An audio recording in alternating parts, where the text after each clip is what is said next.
네, 올해 설 연휴에도 가족 간의 비극이 잇따라 발생했습니다. 명절 때 더 부각되는 가족을 향한 분노 범죄, 그 이유를 범죄 심리학자의 사건 추적 더 사건에서 알아보겠습니다. 공정식 경기대 교수와 함께합니다. 안녕하십니까? 네, 어서 오십시오.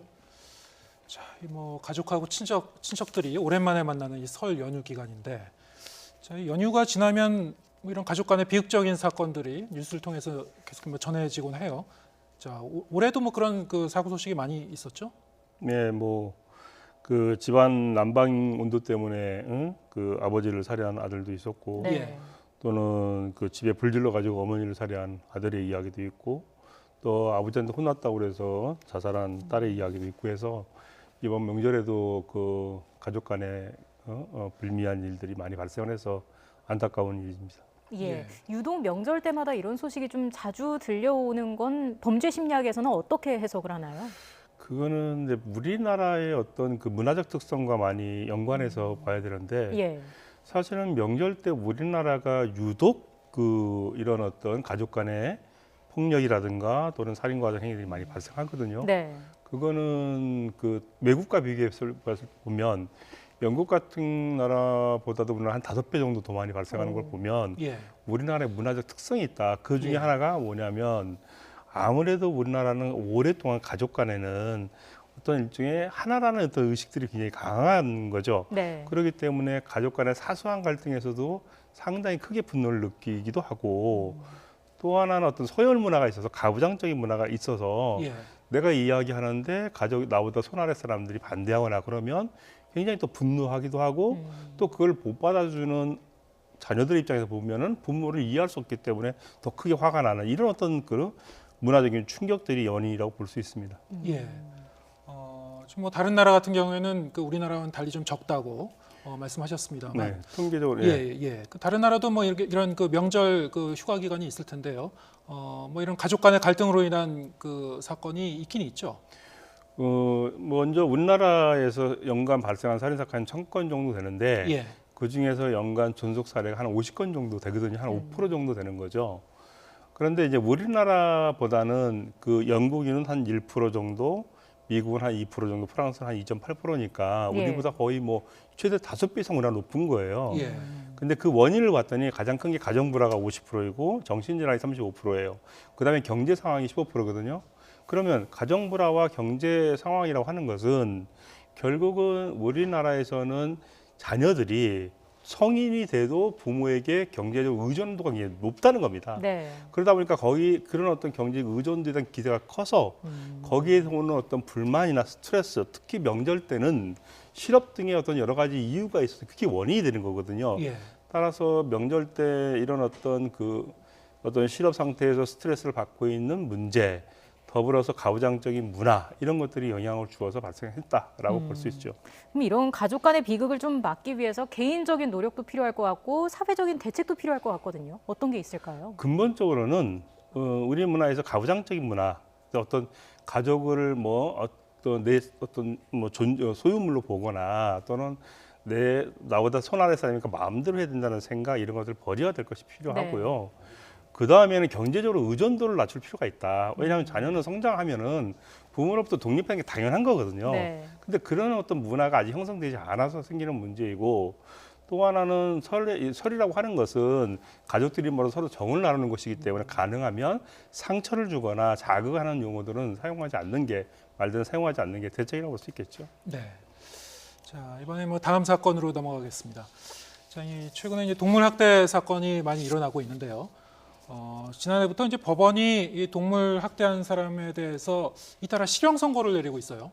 네, 그렇습니다. 이게 우리나라가 그 동물보호법이 제정된 게 1991년이고 한 29년 정도 지났는데, 처음 우리나라에서 동물 학대로 그 실형 선고한 게 2012년도예요. 그 진돗개를 도끼로 살해했던 사건이 2012년이요? 네, 그렇습니다. 그 이후에 한동안은 또 동물 학대에 대한 실형 선고가 거의 없다가 최근에 한 3건 정도 수원에서 고양이 2마리 연이어 살해한 사건, 또는 잘 아시는 것처럼 경의선에서 고양이 자두 살해 사건, 또는 길 잃은 반려견 또 수신 사건 이런 것들이 이제 다 실형을 선고받게 된 거죠. 근데 문제는 이제 근본적으로 우리나라에서 처벌할 때 실형을 선고할 때 동물보호법만 적용한 건 아니에요. 왜냐하면 동물보호법이 너무 약하다 보니까 예. 재물손괴죄 적용했어요. 그래서 같이 해서 조금 더 형을 강화할 수 있는 방안으로 이야기는 했습니다만 근본적으로 동물보호법이 약하다는 것을 이제 입증하고 있는 거죠. 동물 학대하는 사람들의 심리는 뭔가요?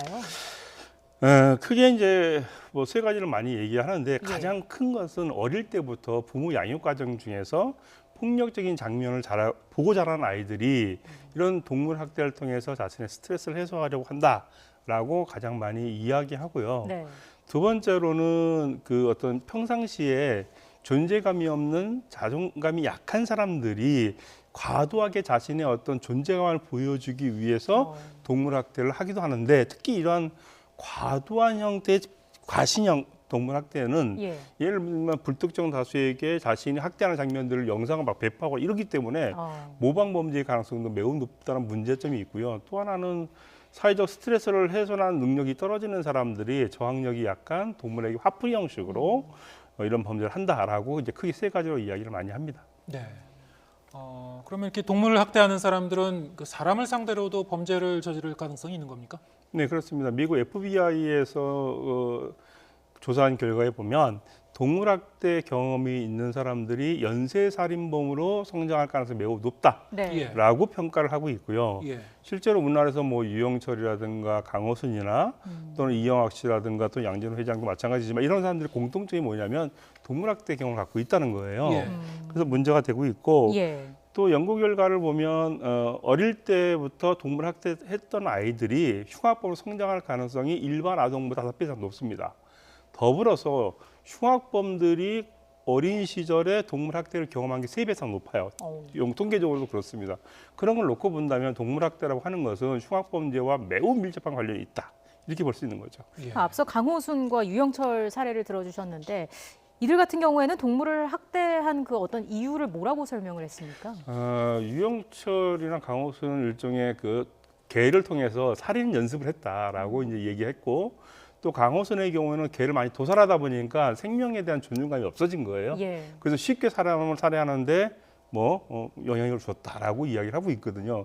그러니까 결국은 생명을 박탈하는 경험들이 많으면 많을수록 잔인화될 수밖에 없고 그런 행동들이 습관화돼서 결국은 이렇게 중대한 흉악범죄로 발전하게 되는 거죠. 네, 동물학대가 이제 사람을 상대로 한 흉악범죄도 연결될 수 있다면 동물학대한 사람들에 대한 이제 처벌을 강화하게 되면은 그러면 일반 이제 강력범죄도 예방에도 효과가 있는 겁니까?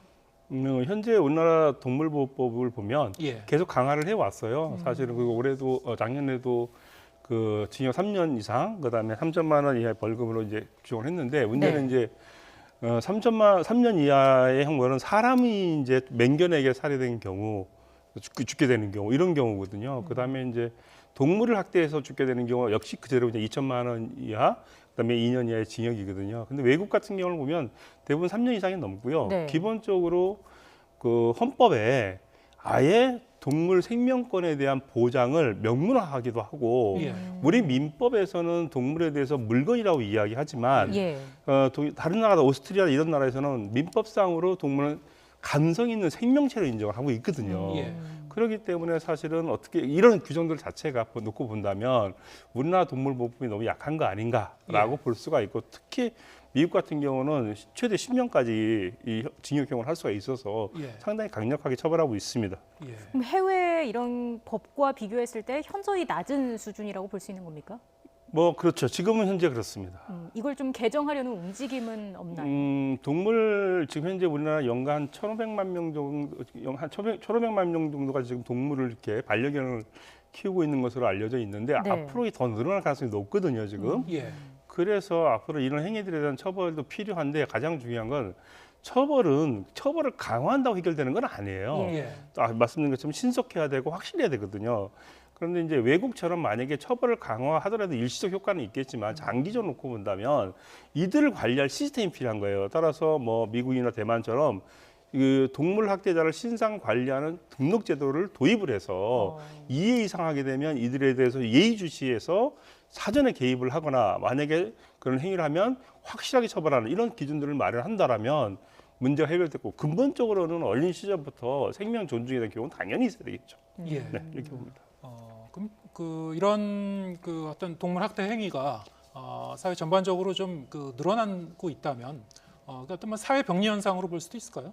뭐 일종의 그렇게 볼 수도 있는데 예. 이제 반려동물에 대한 개념들이 이제 많이 넓어졌어요. 예. 그리고 이제 그게 일상생활에 되다 보니까 거기에 아직도 부정하는 일부 사람들이 동물을 통해서 자기의 어떤 스트레스를 해소하거나 이런 어떤 것들이 생기기 때문에 거기에 예. 대해서는 보면 그건 구조적인 문제보다는 네. 어떻게 보면 개인적 병리 문제로 봐야 되거든요. 예. 그런 측면에서 접근한다면 정신건강적인 보완도 필요하다고 봅니다. 예.